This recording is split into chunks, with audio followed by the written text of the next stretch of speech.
Our lives are laid out on a road of bumps, turns, struggles, and more.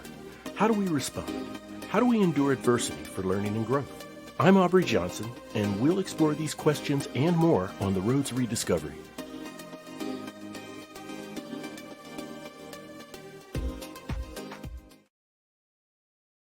Hello, everyone, and welcome to another episode of the Road to Rediscovery. I'm your host, Aubrey Johnson. The Road to Rediscovery is about reflecting on life lessons to learn and grow from them, and of course, pay it forward and uplift others who are struggling through dark times.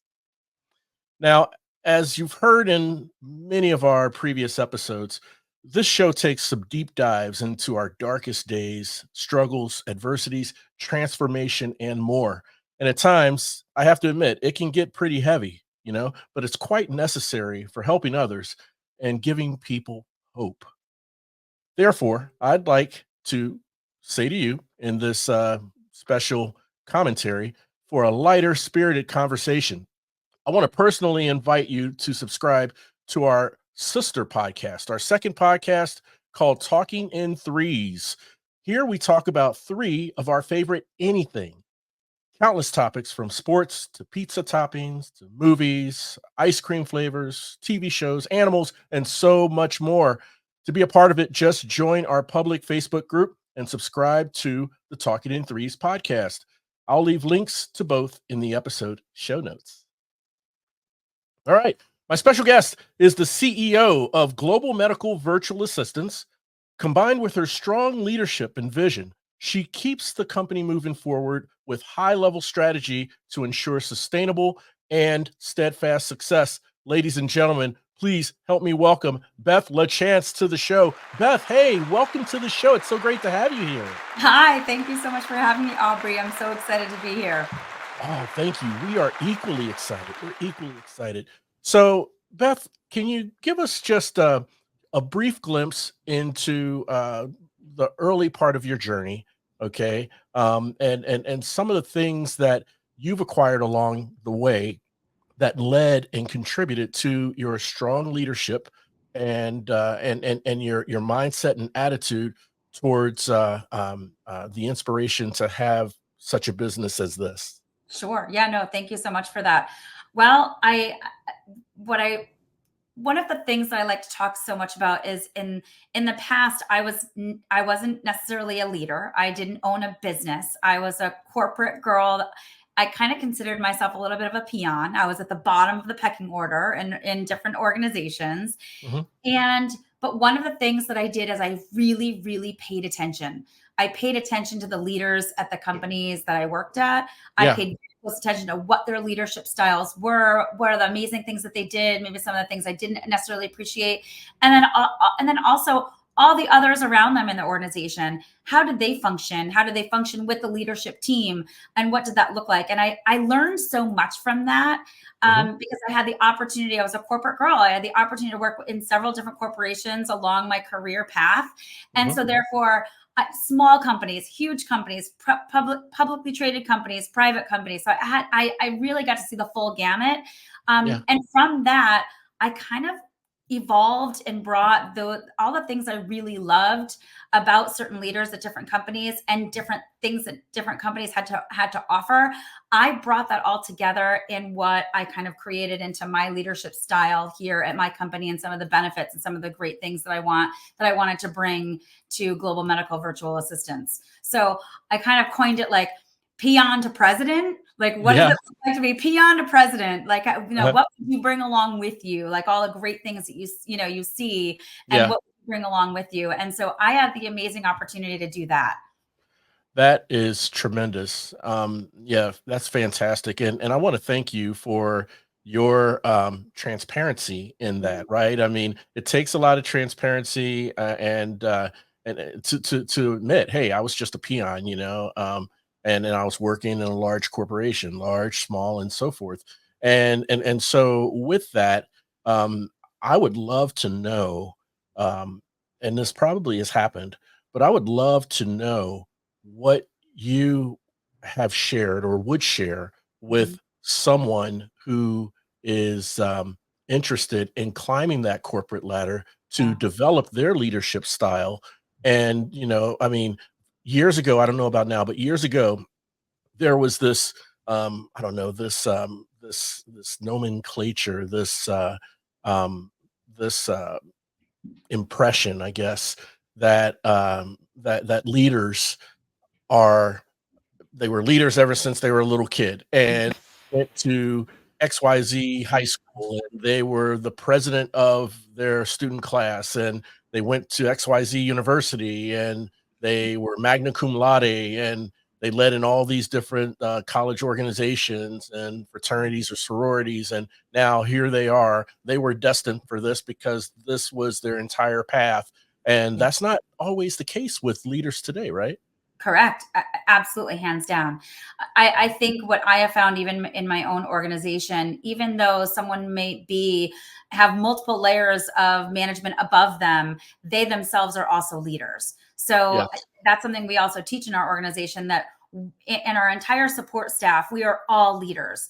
The way Uh-huh. we work with each other, that shows leadership skills. The way we handle and manage our daily activities, that shows leadership. So there's so much we do. Even if we don't manage a large team beneath us, you can Yeah. still have leadership capabilities and leadership skills that maybe you tap into every day, but not everybody recognizes that because you don't have a management title, right? So Right. Right.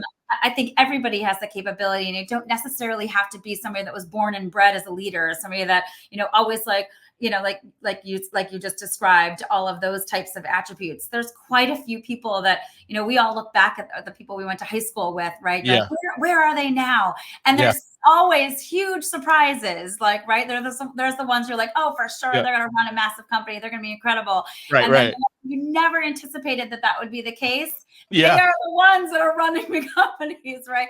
So Yes. we didn't necessarily recognize leadership in certain people.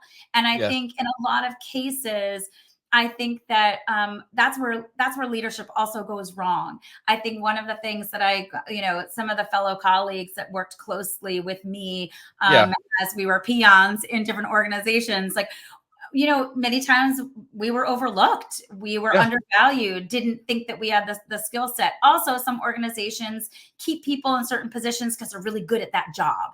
And so they Right. keep them there. They don't really want to expound upon, someone's other qualifications Yeah. or Yeah.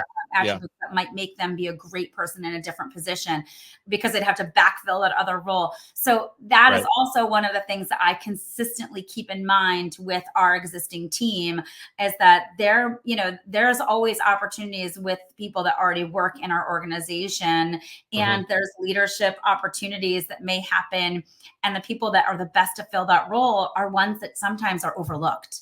And so it's so important to keep that in mind, that if you are the one that's consistently undervalued and overlooked, number one, you're at the wrong company. Right. You're, and it's not necessarily that you're not valued. You might be very Right. valued in the role you're in, but you're never Yeah. going to move up Right. because they value in that role and they don't want you to leave that role. And then in Yeah. other aspects, you really are overlooked. The leadership team is not really looking at the team that they have to see, who might be the next leader.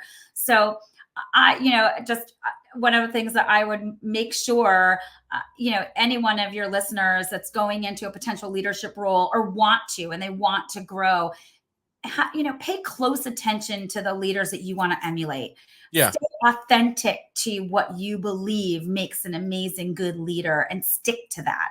You have to bypass ego. That has to always go out the window, and Right. make sure that you're humane and you're fair and you're authentic, and you stick to that as your path to moving up in leadership. No, that makes a lot of sense, and that's great advice for the listeners. And thank you for sharing that advice, because a lot of the listeners, you know, um, are in situations where they may have feelings of self doubt in their leadership or their ability to lead.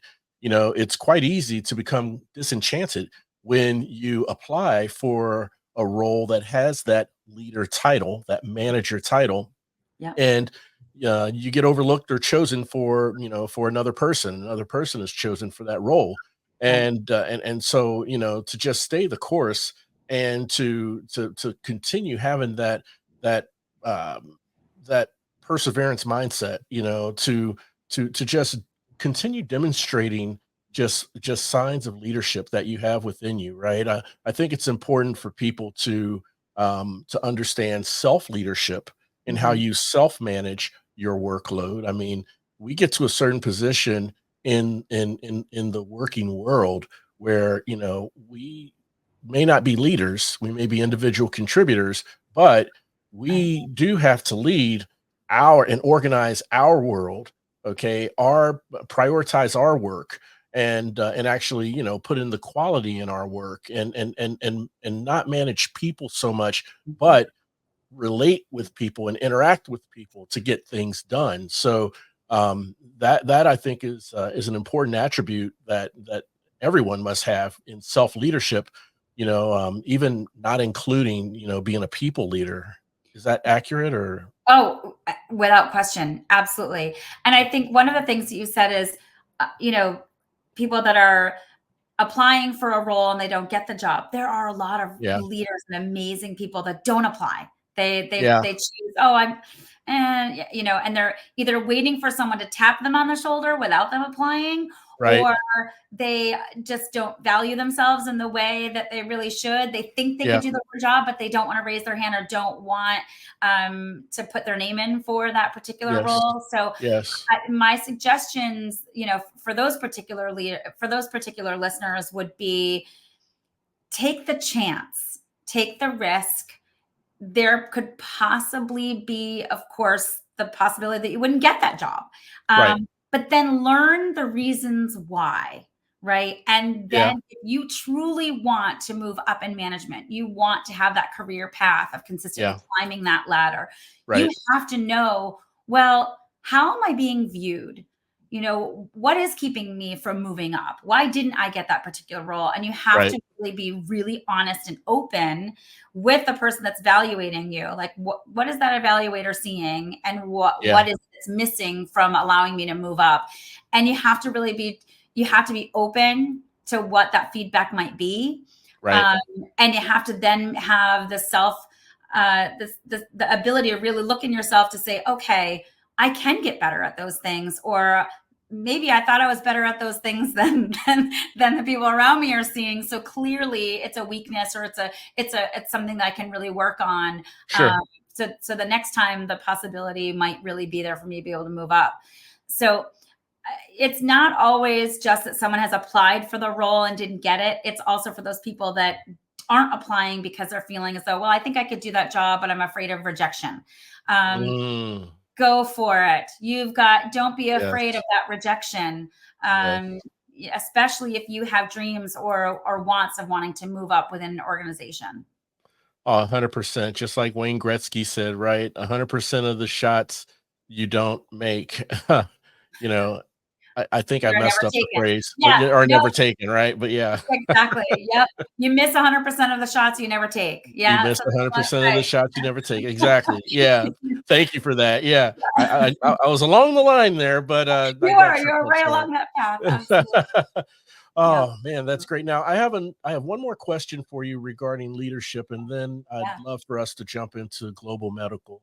Sure. Um, uh, I want your take on um, this shift in leadership styles over the Mhm. years. We've known at least from what I've seen, from my parents' generation and my grandparents' generation, in the work environment, whether it's blue collar or white collar, there was a certain expectation of the characteristics and attributes of a leader, right? Mhm. And it is, what I say goes. You don't question my decision, Yep. and and if I come to you for something, then it's usually to to chew you out. Right. Yep. Yeah, and now over time there's been a shift from that take charge, I'm in charge leader to, Correct. you know, servant leadership. How can Correct. I support you not only in doing your job for the benefit of the company, but how can I support you in the development of your career, your development, right? So with that shift, I believe there has been quite a bit of downstream impact, I guess you can say, Mhm. with Yep. regards to just trying to align with the younger generations and what their expectations are from graduating from college, excuse me, and joining the workforce and so forth. Can you give us some insights on, first off, your take in this shift, and how aligned are we now in this change or shift of leadership style to what the younger generations are expecting when they enter the job force? Yeah. Well, that's a loaded conversation. Yeah, it is. Yeah, I'm sorry. Yeah, Yeah, I feel very fortunate that I'm old enough. Hopefully, I don't look it, but I'm old enough to remember and work in those scenarios where it was top down. It was yeah, what I said goes. That sort of yeah, leadership was what which was what I was under for many years. yeah. Um, I know what that feels like, and I don't particularly think that it's a workplace that I would want to work in. So being a leader of a company now, I have the ability to again take that experience that I had, the personal experience I had, and no, I don't want it to be that way for the people that work here at my company. Yeah. So also it's moved very much from top down to servant leadership like you discussed, but being a very collaborative. We now are Yes. moving into, or have over the last several years moved into, more of a collaborative workspace, collaborative work environment. Right. And for that, I think we win. I think we win in so many aspects. We win as a Mhm. business because I think that we're getting, you know, obviously there's some incredible leaders that have brought companies to new heights that would have never dreamed about. But I Right. think that there's other smaller businesses that are moving and getting to that mid-sized level because they're collaborative. Because I think a lot of leaders might be limited and have blind spots. Like I have blind spots. I know what I'm not good at. I'm going to bring people into my company that are really good at those things that I'm not good at, so that Right. I know it can bring us to the next level and new heights that I know I couldn't get us there Yes. without bringing those people in. And so that way it's more of a collaborative effort.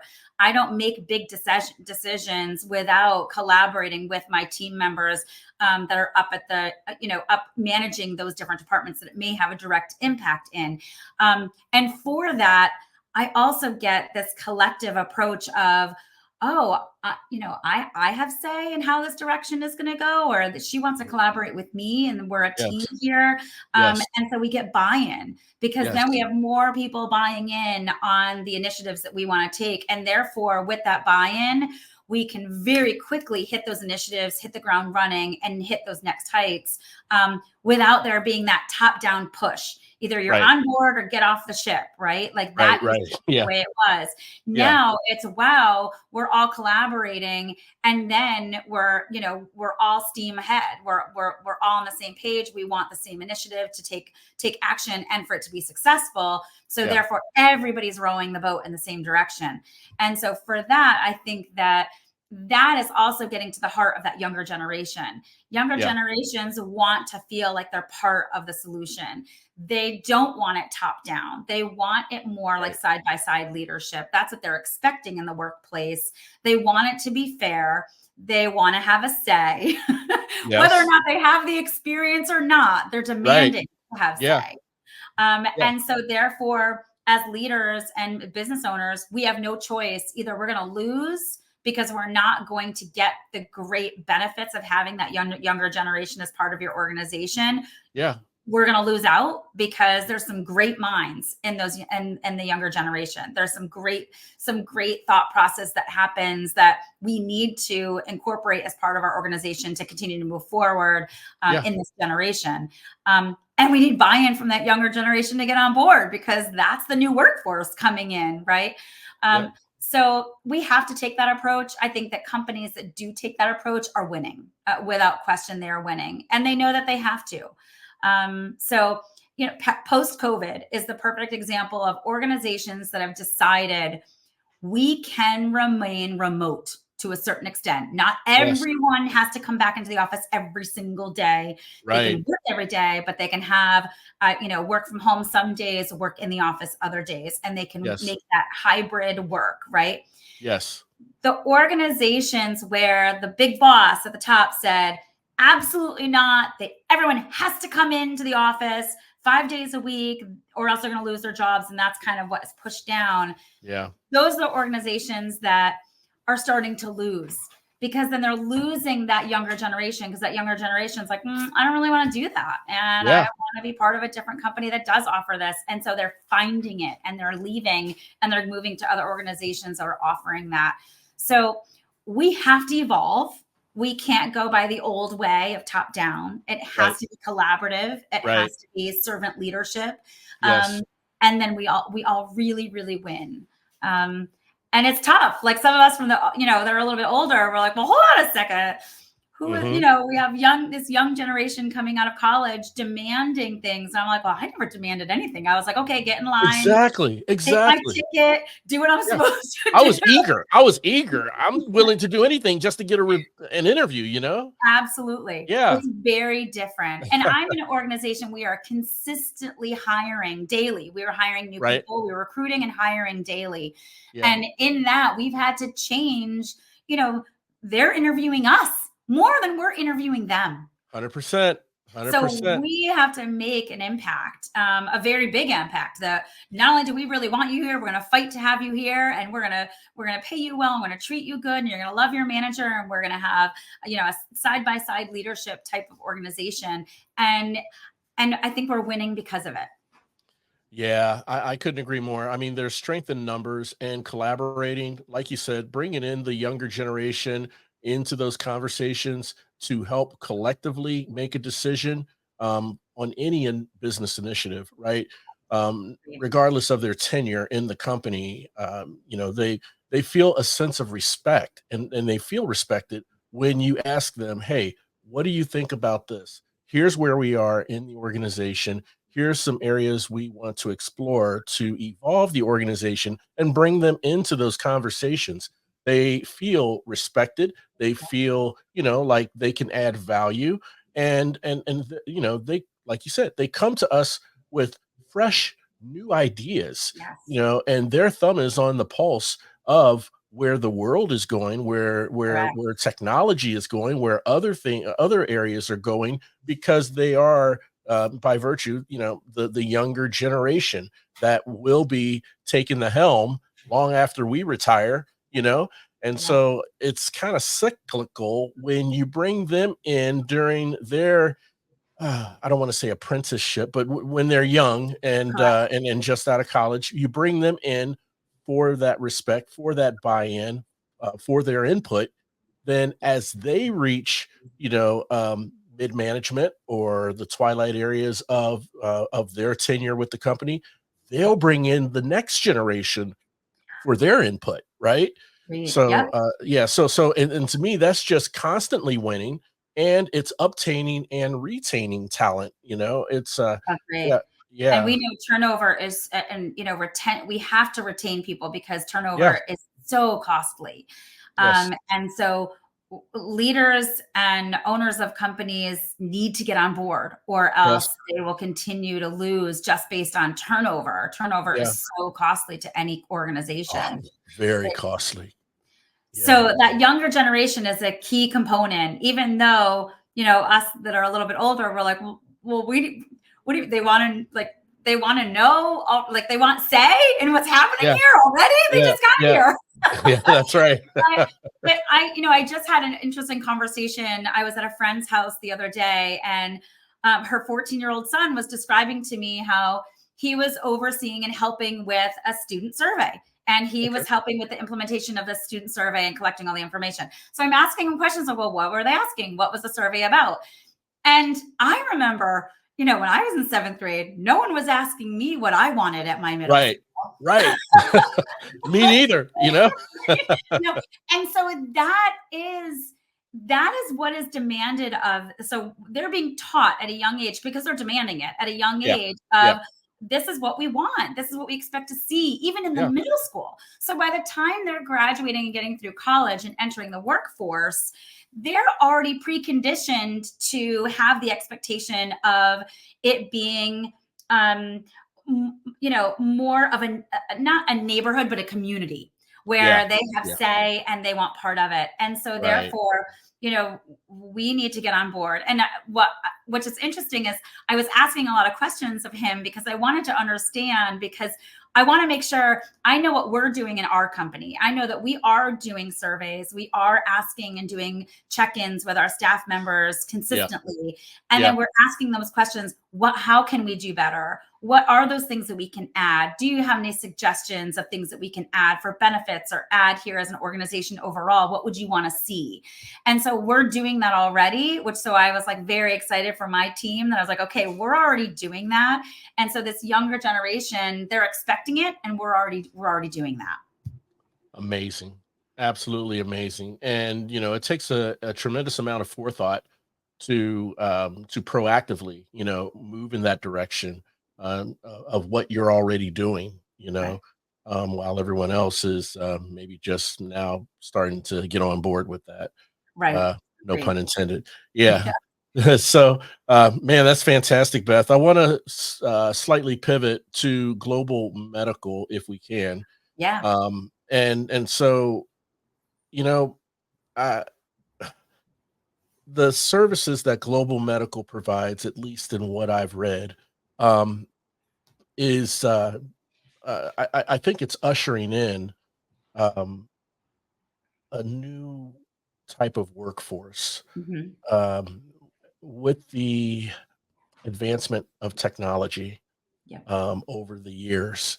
Yeah. And, in a lot of cases, um, unless you keep your thumb on the pulse of every job market in the world or every industry in the world, one who's out on the outside looking in, such as myself, may not be as knowledgeable or aware of the competition, Yeah. um, or the density of that industry Sure. unless you're actually in it. And so Agreed. I wanted to ask you based on that, okay, Yeah. um, give us give us a glimpse into, was it a part of your journey in working for large corporations, small corporations, in different positions, different roles, that it sparked in your brain, in your mind, Mm. to to lead or have such a company that performs this type of service? At what point in your path did you realize, hey, you know, a company of virtual assistants that can help people from all over the world, Yeah. Yeah. when did that enter your mind in your journey? Yeah. I was dropped into this industry um, accidentally, frankly. Really? My ex-husband, who was my husband at the time, Yeah. had started a virtual assistant company specific to real estate. And Okay. so real estate trained virtual assistants. And he Mhm. had a partnership breakup that he didn't anticipate. And so with that partnership breakup, there was a lot at stake. So I jumped in. I quit my job. I was in the surgical devices Yeah. and with a surgical device company, and I Yeah. immediately quit my job and jumped in with him to help do sales calls, manage the books, handle all, as a CFO and COO of the organization, and kind of get it up and running because we basically were starting from scratch all over again. Yeah. And so, but virtual assistants in the real estate space was not my specialty. I mean, it just Yeah. was.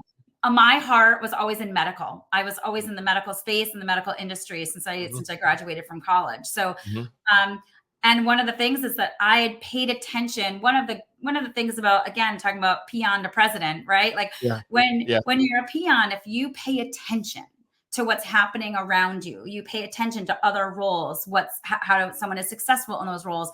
Pay attention. How can I add value? And you Yeah. really then you end up with so much knowledge that was free. I mean, that's knowledge that I was able to accumulate that was totally free just by paying attention. And Yeah. so when I was plopped into this industry very quickly, I said, we could do this in medical.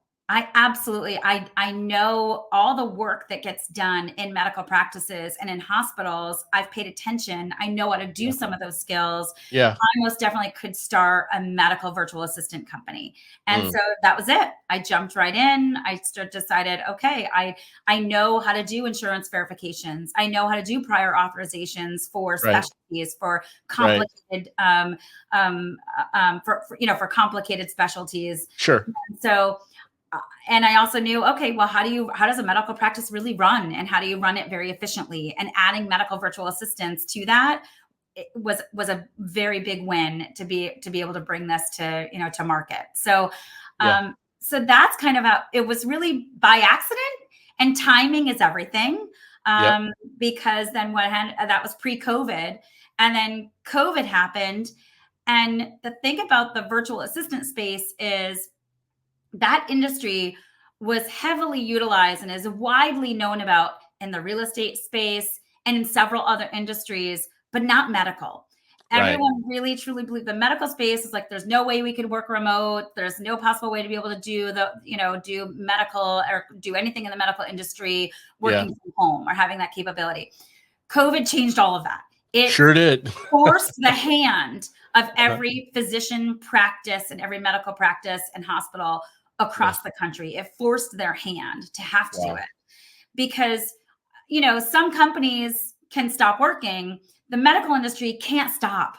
I No. mean, we have sick people every day. There's procedures that have to happen that are life-saving procedures. There's diagnostic care that has to happen. Like, that doesn't stop, even if the world Right. stops COVID. That's And right. so they very, very quickly had no choice but to jump on board. And so my sales calls pre-COVID was convincing physicians and medical practices that this is possible. Yeah. This can work, and it can work really well. Um, the sales calls during COVID and post COVID were very different. I no longer had to go through the difficult piece of how this can work, but how quickly can we get it up and running in their practice? And so Right. it was a very different conversation, and also really fun for me because I didn't have the really difficult conversations anymore. You Yeah. know, it was really just a matter of, okay, how quickly can we integrate into the practice to get medical virtual assistants up and running? So it's been a really exciting time because timing is everything. I entered Yes, this it is. space pre-COVID, Uh-huh. um, built the infrastructure that was necessary, proof of concept. I was able to prove the concept. It worked extraordinarily well. We were growing very quickly. Right. COVID happened and we exploded. The growth was just almost impossible to keep up with. The demand was just incredible. And the beautiful thing is that we are in the industry where everyone has the opportunity to work from home. All of our medical virtual assistants can work in their own home. So COVID no longer was not a factor. And Right. actually, it was almost a very quick benefit to people that were like, "Oh my, I want a new job. I want to be able to do medical virtual assistant work. I have a nursing Right. background." Yeah. And so therefore we had so many applicants, and also, sales was really taking off. So timing is everything. Having the right infrastructure is everything. Having the right leadership in place is everything, and making sure that everyone's vision at the top of that organization align. And when they do, it can work out absolutely beautifully. And with this industry, it has. Now, having that said, what does the competition look like? Well, of course, because now that this has really exploded in the medical field, there's pop-up virtual assistant companies, and we're competing just like every other industry. Sure. But luckily, we last year we were voted, a great place to work certified. So that really brings more and more applicants and Oh, of course. talent to our company. Yeah. Oh, yeah. We've got great leadership here, and also just a great culture to work in. That is fantastic. I heard several anecdotes in what you explained. Okay. And I just want to make sure that I'm tracking you in this because what you have just shared with us in terms of what you built and put together is nothing short of incredible. Okay. In my mind, at least. And so, One anecdote I picked up on was, with COVID, like you said, a business can stop, but medical care can't. And with COVID, what what more of a desperate time is medical attention needed? You know, um, other outside of a pandemic. It's the pandemic, medical Right. attention is needed, and this is in the medical field. So the urgency of that is one, okay. Number two, your ability to take one area that you have had exposure to with your husband's business, Yeah. and then the other area in which you excelled in, which was your industry, surgical equipment and medical area. Yeah. Which, by the way, I think we talked about this earlier. My son works for a surgical equipment company, and Nice. yeah, and so I think we talked about that. But you took those two elements Mhm. when the time came and did a lot of strategic um, thinking, and just and I'm sure research, but you came to the conclusion that this could be done for medical.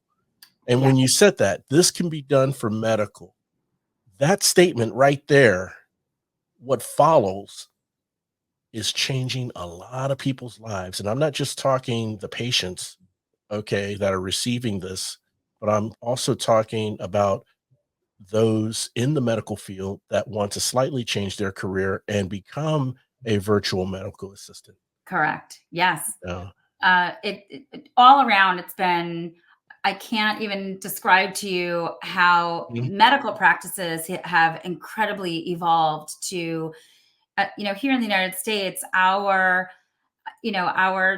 everything has changed in our workforce. Everything. The Yes, yes, baby boomers are leaving. COVID yep, may have even pushed them out of wanting to continue to work.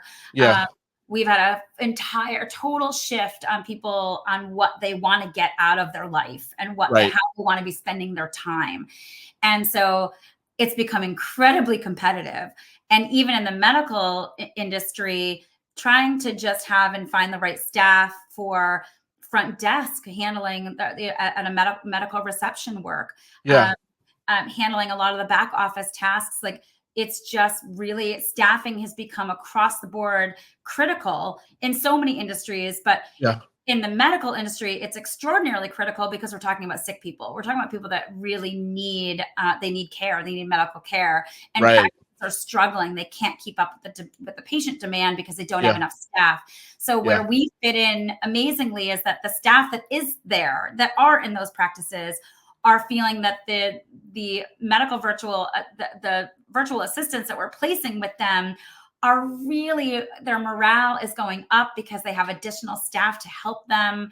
They're able to take some of the mundane, easy but mundane tasks off of their plate so they can really focus on patient care while we're handling a lot of the administrative work, okay, because so much administrative work around patient care these days. So we're helping in the practice, the morale of the nursing team, the morale of the administrative team that are in these practices. And then we're offering an amazing, great place to work for people that want to be. We're entirely Philippine based, meaning all of our medical virtual assistants are in the Philippines. yeah, And we're offering a phenomenal place to work that's competitive in yep, nature, utilizes their skill sets. Most of them have a bachelor's degree in nursing. right, However, they don't have the opportunity to be able to work in nursing in the Philippines, or they've had a position and they want to be able to have the opportunity to work from home. So I feel like it's win-win. Like, we're winning here in the United States with our patients, our medical staff, our offices are really getting an added benefit to really help with their staffing needs. And then we've got an amazing opportunity for people to be able to work at our organization. So I get the benefits of seeing both sides, really happy clients, yeah. um, and happy staff members, and then really happy people that work here at Global Medical Virtual Assistants. So I kind of feel like I get to see it all and stay very humble and being able to see it, but knowing that we are making a very big impact on both sides of the spectrum. Oh, for sure, and that's another element that I accidentally left out that in terms of lives impacted, right? Yeah, The work and the engagement of the nursing staffs, right? They're impacted too by this company. Now, from a structure standpoint, just so if you can clarify for me, sure. um, you partner with practices. Is that correct? Correct. Yep. We partner Okay. with practices. They're our clients. Yeah. They tell us, where in their practice are their pain points? Is it they don't have enough medical receptionists to be picking up the phones to handle Right. patient triage, Yeah. scheduling appointments? Right. Is it more back office of insurance verifications and prior authorizations, which right Mhm. now, typically insurance verifications and prior authorizations are either medical assistants in the practice are doing those, or even nurses or Yeah. mid-level practitioners. They're the ones that are doing that. So they're taking time out of patient care to handle administrative work, calling insurance companies to get things to get their benefits verified, and or to get insurance verifications, prior authorizations done in order for a patient to get an injectable medication, a medication that's expensive that they need for whatever specialty they're in, whatever disease state the patient is in. And then also beyond that, of course, much needed diagnostic care that needs to be approved before they can have that done. For example, you need an MRI. You can't get an MRI unless a prior authorization is done. Right. And the medical staff in the practice is doing that work, but it's taking them away from getting patients in the room, doing their vital signs, having that time with the physician. They're Yeah. having to do work on the phone. So Right. that's where we partner with them, and we're able to add virtual staff where we work from home, we're remote, but Yeah. we're able to do all of that administrative work alongside and partner with the people in the practice to be able to do those things. Yeah. I gotcha. Yeah, and that sounds like a great partnership because, like you said, that gives the nurses more time for that, face to face care in the room with the Correct. patient, while your staff is getting that authorization in the example you gave. Yeah. Yeah, I wanted to take a quick step back and just also kind of note one thing and get your thoughts on this. Yeah. When you said timing is everything, and I know you were referring to the timing when you kind of was dropped into your husband's business, and then your background, and then the two coming together, and then what you built, what you put together, then COVID hit, and then all these different things kind of happened in this beautiful perfect storm, so to speak. um, I find it quite interesting, and I have yet to have chatted with a company or business or entrepreneur that said, "Well, Aubrey, I have been doing this and this and this and this pre-COVID, and then in preparation for COVID, I decided to do this, and this." No one did anything in preparation to COVID, at least in my mind. Okay, it's to your point, force the hand, Yes. right? That no one prepared for COVID and changed their business model because no one knew the magnitude of the pandemic that was going to happen. When Correct. when when I was out of office, you know, on March 16th, 2020, that was the day, my last day in my office. Yeah. I just thought, oh, 3 weeks, we'll be back, and Right. get things going. Well, 3 plus years later, uh, I'm still working from home. So Yeah. uh, I guess the whole thing behind that is I don't think anyone has planned for this and changed their model as a result of the incoming pandemic. It's what they had to flex and bend and change to evolve to survive it. Yes. What are your thoughts on that? Yeah, without question. And if you're not, you have to be able to bend, you have to be able to evolve, you have to Yeah. be able to make changes very, very quickly in Yes. order to stay alive, if you will, in something like a pandemic. And or, you know, industries are changing consistently, especially with new Yeah. technology. It's changing consistently. And Mhm. if you don't have leadership, or if your leadership doesn't have the ability or the thought of being able to evolve, and if they're always going to stick to, well, this is how we do things, we're going to keep doing things this way, just know that is an organization that might not stand the test of time. That is an Right. organization that if they don't evolve, Right. they are not going to be in business multiple years later. And we can see that with AI, right? With AI Yeah. coming into our industry, in all industries, we need to pay attention. How is that going to impact my business? How is that going to Yeah. impact someone else's business? Yeah. So if you know that you are the type of leader that refuses to change, you're going to stand straight like an oak and you're Yeah. not going to bend like a willow, you Right. may not be in business if there's a big shift in your industry. Yeah. And so being very well aware of that and self-aware, but also if you are not at the top of your organization and you're learning that your at your company, your organization, the leadership is very unwilling to change in the changing economy or in a changing industry, and they do not and will not evolve, that is a sign for where you may not be working in the future. Yeah.